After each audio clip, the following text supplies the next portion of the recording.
Hello student, स्वागत है आप सभी का आज के इस बहुत इंपॉर्टेंट सेशन में। कल बच्चे हमने करंट अफेयर्स की रिवीजन में इंपॉर्टेंट पर्सनैलिटीज़ के ऊपर दो डोमेन मेन कंप्लीट किए, एक आपका ऑबिचरी, एक आपका जो है अपॉइंटमेंट। ठीक है, अब अपॉइंटमेंट जब हम पढ़ते हैं तो अपॉइंटमेंट में बहुत सारी चीज़ें आती हैं, बहुत सारे ऐसे ऑर्गेनाइजेशंस हैं जहाँ पर कि अध्यक्षों की नियुक्ति की जाती है, जहाँ पर आपके नए नए CEO चुने जाते हैं। ठीक है, उसमें आपका कुछ गवर्नमेंट ऑर्गेनाइजेशंस होती हैं, कुछ जो है आपके प्राइवेट कंपनीज होती हैं। उसके अलावा अपॉइंटमेंट में ही आपकी जो है कुछ भारतीय संवैधानिक पद आते हैं, जैसे कि आपका मुख्यमंत्री हो गया, प्रधानमंत्री हो गया, या फिर जो है आपके नेशनल कमीशन है वहाँ पे किसी अध्यक्ष की नियुक्ति की जा रही है। तो इस तरीके से बहुत सारी चीज़ों में जो है आपकी जब नियुक्तियाँ होती हैं तो वो भी आपका इंपॉर्टेंट पर्सनैलिटीज़ के नीचे ही आता है। ठीक है, तो एक बहुत इंपॉर्टेंट टॉपिक हम लोग करने वाले हैं, बहुत छोटा सा सेशन है। ठीक है, एक कैबिनेट मिनिस्टर चूंकि 2024 में चुनाव हुए हैं, 2024 में हमें हमारी नई कैबिनेट मिली है, तो ये वाला टॉपिक आपका बहुत ज़्यादा इंपॉर्टेंट होगा। साथ ही जिन नए राज्यों में इलेक्शन हुए हैं अभी रिसेंटली, उन राज्यों में कौन मुख्यमंत्री बना है, कौन वहाँ का राज्यपाल है, कौन वहाँ का उपराज्यपाल है, इस तरीके की चीज़ें भी आपको पता होनी चाहिए। ठीक है, तो कुछ बहुत इंपॉर्टेंट पोर्टफोलियो के बारे में मैं आज आपको बता रही हूँ, ध्यान से सुनना है और यहाँ से आपका जो है 1 नंबर बन सकता है। ठीक है, सबसे पहले बच्चे देखिए, भारत में जो सशस्त्र सेनाएं हैं यहाँ पे जो है 2 हमारी जो फोर्सेस है वहाँ पे अध्यक्षों की नियुक्तियाँ हुई हैं। एक तो आपको बच्चे याद रखना है नौसेना में जो नए अध्यक्ष बने हैं, यानी कि इंडियन नेवी के जो हेड हैं दिनेश कुमार त्रिपाठी बने हैं। दूसरा जो है आपका वायुसेना है, यानी कि इंडियन एयरफोर्स है। वायुसेना के जो हेड हैं वर्तमान में, उनका नाम है मिस्टर अमरप्रीत सिंह। ठीक है, दोनों का नाम याद रखेंगे। बाकी चीफ ऑफ स्टाफ में, यानी कि जो आपके CDS का पद होता है, CDS में पहले CDS के रूप में जनरल विपिन रावत थे। इनके देहांत के बाद में दूसरे CDS को चुनने में काफी समय लगा, लेकिन फिलहाल जो है दूसरे CDS के रूप में मिस्टर अनिल चौहान को चुना गया है। ठीक है, तो ये पोस्ट भी आपकी बहुत इंपॉर्टेंट है। उसके अलावा आपका इंडियन आर्मी है, यानी कि थल सेना है, तो थल सेना के जो अध्यक्ष हैं वर्तमान में, उनका नाम है मिस्टर उपेंद्र द्विवेदी। ठीक है, ये तो हो गया आपके तीनों सशस्त्र सेना है और उसके अलावा जो है आपका CDS का पद। उसके बाद आगे जो है आपके कुछ सचिव हैं, सेक्रेटरी हैं। देखिए बच्चे, 2 तरीके से जो है आपकी सरकारें काम करती है, एक प्रशासन, एक आपका शासन के साथ में। ठीक है, तो शासन में आपके जो है मंत्री जी आते हैं, और जब हम प्रशासन की बात करते हैं, एडमिनिस्ट्रेशन की बात करते हैं, तब हम सेक्रेटरी की बात करते हैं। ठीक है, तो हर डिपार्टमेंट में, हर एक मिनिस्ट्री में आप लोग देखेंगे कि एक तो आपका मंत्री है, दूसरा जो है आपका सचिव है। सचिव का जो पद होता है वो प्रशासन में सबसे ऊंचा पद होता है। ठीक है, तो उसी तरीके से आप देखेंगे अलग अलग डिपार्टमेंट है, जैसे कि आपका कैबिनेट सचिव वर्तमान में कौन है, TV सोमनाथन जी है। रक्षा सचिव कौन है, राजेश कुमार सिंह है। विदेश सचिव कौन है, मिस्टर विक्रम मिस्री हैं। ठीक है, तो इनका नाम याद रखिएगा, बहुत इंपॉर्टेंट जो है ये अपॉइंटमेंट है। उसके बाद में है गृह सचिव गोविंद सिंह मोहन है। राष्ट्रीय सुरक्षा सलाहकार जो है मिस्टर अजीत डोभाल हैं। इसके अलावा अभी जो है एडिशनल NSA के रूप में भी आपकी नई नियुक्ति हुई है, तो इनका नाम क्या है, उपराष्ट्रीय सुरक्षा सलाहकार जो है आपके TV रविचंद्रन है। मुख्य आर्थिक सलाहकार जो है अनंत नागेश्वरन है। ठीक है, तो ये बच्चे आपके इंपॉर्टेंट सेक्रेटरी हैं, इंपॉर्टेंट पर्सनैलिटी हैं अपने अपने क्षेत्र में। उसके बाद में आता है आपका गुप्तचर और जांच संगठनों के प्रमुख में। यहाँ पे आपको याद रखना है, सबसे पहले है आपका CVC, केंद्रीय सतर्कता आयुक्त। यहाँ पे प्रवीण कुमार श्रीवास्तव जो हैं इसके हेड हैं। फिर आपका CBI है, केंद्रीय जांच ब्यूरो के जो आपके प्रमुख हैं उनका नाम मिस्टर प्रवीण सूद है। फिर आपका CIC है, मुख्य सूचना आयुक्त के रूप में जो है आपका हीरालाल सामरिया है। ठीक है, और इनके बारे में याद रखना कि पहली बार किसी जो है अल्पसंख्यक कम्युनिटी के व्यक्ति को यहाँ पे आपका हेड के रूप में, प्रमुख के रूप में चुना गया है। उसके बाद में है आपका प्रवर्तन निदेशालय, यानी कि आपका ED के जो हेड है वर्तमान में, इनका नाम है मिस्टर राहुल नवीन। ये भी आपकी नई अपॉइंटमेंट है। ठीक है, ये हो गया आपके। उसके बाद में आते हैं बहुत सारे आयोग और इनके अध्यक्ष। तो आयोगों में कौन कौन से अभी रिसेंट अपॉइंटमेंट हुई है उन्हें आपको याद रखना है। सबसे पहले बच्चे आपका कर्मचारी चयन आयोग है, यानी कि SSC है। SSC के जो हेड हैं वर्तमान में राकेश रंजन जी हैं। उसके बाद में जो है आपका लोकपाल में नियुक्ति काफी समय बाद हुई है, तो लोकपाल में जो अभी आपके अध्यक्ष हैं उसके रूप में चुना गया है अजय मानिकराव खानविलकर को। इसे आप लोग कैसे याद करेंगे, शॉर्टकट में AK खानविलकर भी याद कर सकते हैं। ठीक है, तो जो लोकपाल के अध्यक्ष हैं वर्तमान में अजय मानिकराव खानविलकर हैं। उसके बाद है आपका बहुत सारे और अध्यक्ष और इनके बहुत सारे आयोग और उनके अध्यक्ष। तो यहाँ पे बच्चे आपको राष्ट्रीय अनुसूचित जनजाति आयोग, यहाँ पे आपके हर्ष चौहान है। उसके बाद आपका UPSC है, UPSC में भी आपकी नई अपॉइंटमेंट हुई है प्रीति सूदन जी की। उसके बाद है राष्ट्रीय अनुसूचित जाति आयोग, इसके जो हेड हैं यहाँ पे आपके किशोर मकवाना, ये भी आपकी नई अपॉइंटमेंट है। ठीक है, तो राष्ट्रीय अनुसूचित जनजाति आयोग हो गया, आपका यूपीएससी हो गया, संघ लोक सेवा आयोग और आपका जो है राष्ट्रीय अनुसूचित जाति आयोग हो गया। इन तीनों की ही आपको अपॉइंटमेंट याद रखनी है। अब बात करते हैं 2024 में जो लेटेस्ट ऐसे स्टेट हैं जहां पर कि अभी हाल ही में जो है आपकी इलेक्शन हुए हैं। ठीक है, तो 2024 में जहां पे इलेक्शन हुए हैं, सबसे पहले आपका हरियाणा है। हरियाणा के जो मुख्यमंत्री बने हैं नायब सिंह सैनी बने हैं। यहाँ पे जो राज्यपाल हैं बंडारू दत्तात्रेय हैं।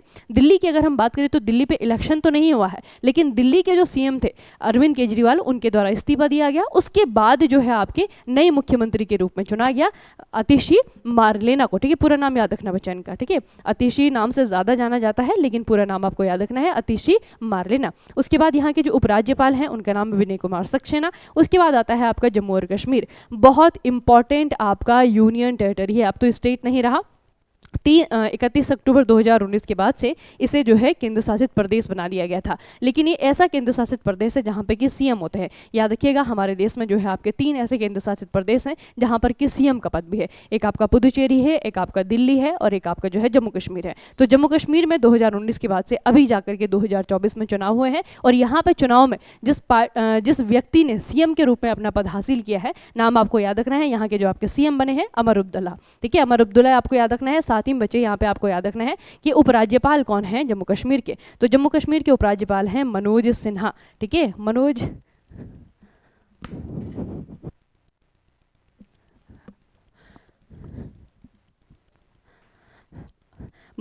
सिन्हा। ठीक है, तो याद रखिएगा अमर अब्दुल्ला यहाँ के जो है आपके सीएम है और मनोज सिन्हा जो है यहाँ पे उपराज्यपाल है, राज्यपाल नहीं उपराज्यपाल। उसके अलावा दिल्ली की अगर हम बात करें तो यहाँ पे जो आपके उपराज्यपाल है विनय कुमार सक्सेना और यहाँ पे जो मुख्यमंत्री हैं अतिशी मारलेना। ठीक है, याद रखिएगा। अगला बच्चे, ये बहुत इंपॉर्टेंट टॉपिक है क्योंकि 2024 में हमें हमारी नई कैबिनेट मिली है।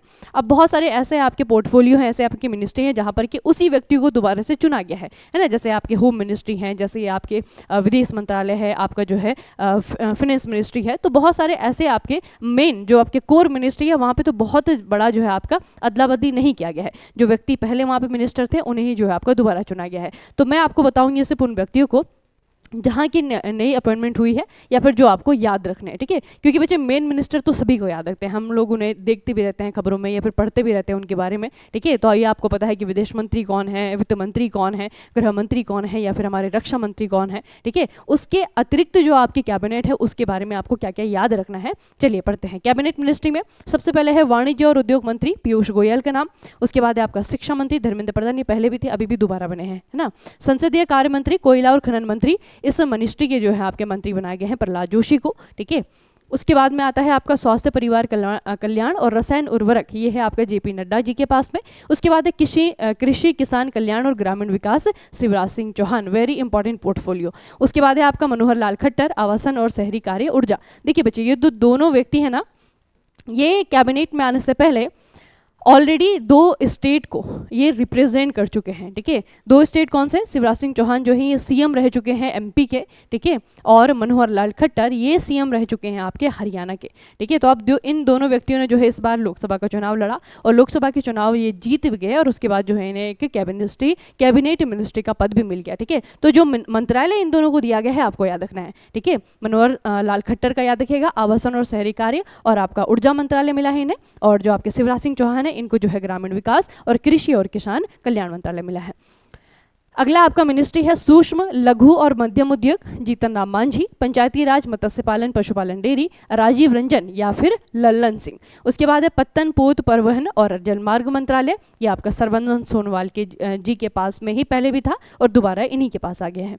उसके बाद है आपका सामाजिक न्याय और अधिकारिता, ये है आपका डॉक्टर वीरेंद्र कुमार के पास में। फिर आपका संचार पूर्वोत्तर क्षेत्र विकास, ज्योतिरादित्य सिंधिया। फिर आपका रेल सूचना प्रसारण सूचना प्रौद्योगिकी, ये आपका अश्विनी वैष्णव के पास में है। अश्विनी वैष्णव बच्चे इंपॉर्टेंट मिनिस्ट्री है क्योंकि जिस एग्जाम का आप लोग प्रिपेयर कर रहे हैं, जिसके लिए आप पेपर देने जा रहे हैं, वो इसी मिनिस्ट्री के अंदर में आता है ना। तो रेल मिनिस्ट्री जो है अभी किसके पास में है, अश्विनी वैष्णव साहब के पास में। उसके बाद है आपका नागर विमानन ये आपका किजरापू राममोहन नायडू के पास में है। फिर आपका उपभोक्ता मामला आता है, उसके अलावा जो है खाद्य वितरण आता है प्रहलाद जोशी के पास में। फिर आपका जनजातीय कार्य मंत्री जुएल ओमराम है, ठीक है, जुएल ओमराम है। उसके बाद जो है आपका कपड़ा मंत्री है गिरिराज सिंह, पर्यावरण वन एवं जलवायु मंत्री है भूपेंद्र यादव, संस्कृति और पर्यटन मंत्री है गजेंद्र सिंह शेखावत, महिला और बाल विकास मंत्री पहले जो है स्मृति ईरानी इस पद पे थी, लेकिन अभी जो है महिला और बाल विकास मंत्री के रूप में जो है श्रीमती अन्नपूर्णा देवी को चुना गया है। फिर संसदीय कार्य अल्पसंख्यक कार्य और मंत्री किरण रिजिजू को चुना गया है। पेट्रोलियम और प्राकृतिक गैस के रूप में हरदीप सिंह पुरी, पहले भी यही थे, दोबारा भी इन्हें चुना गया है। श्रम रोजगार युवा कार्यक्रम और खेल मंत्रालय के मंत्री मनसुख मांडविया हैं। कोयला मंत्री या फिर आपका खान मंत्रालय, ये आपका जी किशन रेड्डी के पास में है। खाद्य प्रसंस्करण उद्योग चिराग पासवान के पास में है। जल शक्ति CR पाटिल के पास में है। तो इतनी जो है बच्चे आपको कैबिनेट मिनिस्ट्री के बारे में याद रखना है, किसके पास में कौन कौन से मिनिस्टर हैं। खास करके कुछ लोग जो है ज़्यादा इंपॉर्टेंट है, जैसे कि आपका चिराग पासवान का नाम याद रखिएगा, ठीक है, चिराग पासवान का भी आपको नाम याद रखना है। एक युवा मंत्री हैं, ठीक है, और इन्हें दिया गया है आपका फूड प्रोसेसिंग मिनिस्ट्री। अगला आपका जो नाम है वो है श्रीमती अन्नपूर्णा देवी का, इनका भी नाम याद रखिएगा क्योंकि आपकी नई एंट्री हुई है इनकी कैबिनेट में। उसके बाद जो है आपको यहाँ से याद रखना है, ये तीनों तो आपके पुराने वाले हैं। उसके बाद जो है आपको प्रहलाद जोशी, जुएल ओराम को याद रखिएगा, जनजातीय कार्य मंत्री, ठीक है। इस तरीके से जो है आपके इंपॉर्टेंट कुछ मिनिस्ट्री होते हैं या फिर कुछ मिनिस्टर ही इंपॉर्टेंट होते हैं, ठीक है। तो उसके अलावा जो है अश्विनी वैष्णव, खैर ये तो आपके मिनिस्टर दोनों ही आपके बहुत इंपॉर्टेंट है। ज्योतिरादित्य सिंधिया, इनके पास में जो है पहले आपका सिविल एविएशन था, अब नहीं है, अब इनके पास में संचार है, पूर्वोत्तर क्षेत्र विकास है। उसके बाद में जो है आपका ये बहुत इंपॉर्टेंट है, लल्लन सिंह राजीव रंजन, ठीक है, राजीव रंजन या फिर उर्फ लल्लन सिंह, दोनों एक ही व्यक्ति का नाम है, ये मत सोचिएगा दो अलग अलग व्यक्ति हैं, ठीक है, एक ही व्यक्ति का नाम है। सर्बानंद सोनोवाल, इनका भी मिनिस्ट्री भी इंपॉर्टेंट है, ये खुद भी इंपॉर्टेंट है। जीतन मांझी, इनका मिनिस्ट्री और ये दोनों ही खुद बहुत इंपॉर्टेंट, ठीक है। बाकी तीन तो है ही, ये दोनों तो आपके CM रह चुके हैं। JP नड्डा साहब जो है आपकी ये, इन्होंने BJP को नेशनल अध्यक्ष के रूप में भी आपके रहे हैं, है ना, तो JP नड्डा भी आपके इंपॉर्टेंट है। तो बच्चे ये जो आपके कैबिनेट मिनिस्टर हैं, देखिए ये आपका स्टैटिक हो गया या फिर करंट हो गया, ये हर जगह आपके इंपॉर्टेंट है, ठीक है। मंत्री तो होता ही इंपॉर्टेंट है बच्चे, है ना, क्योंकि आप लोग उन्हें चुनते हैं और उसके बाद में जो है हमारे लिए जो नीतियाँ बनती हैं उसको इम्प्लीमेंट करने का काम इन्हीं मंत्रियों का होता है ना। तो कौन मंत्रालय में कौन मंत्री बैठा हुआ है, ठीक है, कौन मंत्री जो है, जब हम स्कीम पढ़ते हैं तो कोई ना कोई स्कीम जो है किसी न किसी मंत्री के द्वारा लॉन्च की जाती है ना, तो किस मिनिस्ट्री में कौन मिनिस्टर्स है ये आपको याद होना चाहिए। तो बहुत इंपॉर्टेंट बच्चे पोर्टफोलियो है 2024 का कैबिनेट, बाद में हो ना हो 2024 में जब तक ये साल खत्म होता है तब तक जो भी परीक्षाएं होती हैं वहाँ पे इन कैबिनेट के मंत्रियों को पूछा जाएगा, ठीक है, या फिर तब पूछा जाएगा जब कोई मिनिस्ट्री आपका बदल दिया जाता है, कोई मंत्रालय में मंत्री आपका बदल दिया जाएगा, ठीक है। चलिए, तो इंपॉर्टेंट पोर्टफोलियो, इंपॉर्टेंट पर्सनैलिटी का जो ये जो सेशन है, छोटा सेशन है, ठीक है, आपके पास में ज़्यादा समय नहीं है मुझे मालूम है, तो याद करिएगा इन लोगों की जो आपकी पोर्टफोलियो है, इनकी जो पोस्ट है उन्हें याद रखिएगा। बाकी बच्चे जुड़े रहिए make it easy online platform से, और इसके बाद में जो है कंटिन्यू करेंगे आपके करंट अफेयर के रिवीजन को और साथ में जो है आपका स्ट्रैटेजी के रिवीजन को। धन्यवाद।